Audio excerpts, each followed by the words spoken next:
இந்த திருநாள் சமயத்தில் சண்டை, சச்சரவுகள், பொறாமை, காய்மரானம் என்ற ஆட்சியை தவிர சாந்தம், பொறுமை, சமாதானம் என்ற வார்த்தையே கிடையாது.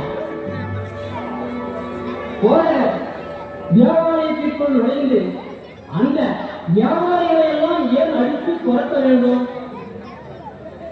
அந்த வியாபாரி பொருளை எல்லாம் ஏன் நாசப்படுத்த வேண்டும்? அவருடைய லாபத்தை கொடுக்கலாமா? இதை பற்றி அந்த வியாபாரிகள் என்னதான் செய்ய மாட்டார்கள்? கண்டிப்பாக அந்த யோஜனைகள் கழிவாங்கி இயக்கிடுவார்கள். இதற்கு சந்தேகமே கிடையாது. நான் ஒரு பைத்தியக்கார், என் கையில் இருந்த இருப்பு பணத்தில் கொஞ்சமாவது எடுத்து வைக்காமல் போயே வேலை செய்யறவனுக்கு கூலிதானே. நான் அவளுக்கு 3 வருஷ காலமாக வேலை செய்து வருகிறேன். அவருடைய சொத்துக்களை எல்லாம் பாதுகாத்தேன். எனக்கு என்ன லாபம்? ஒன்றும் கிடையாது. நான் நினைச்சேன், போதகர் ஒரு ராஜ்யத்தை அமைப்பார், அதன் மூலமாக ஏராளமான பணம் சம்பாதிக்கலாம் என்று மனக்கோட்டை கட்டினேன்.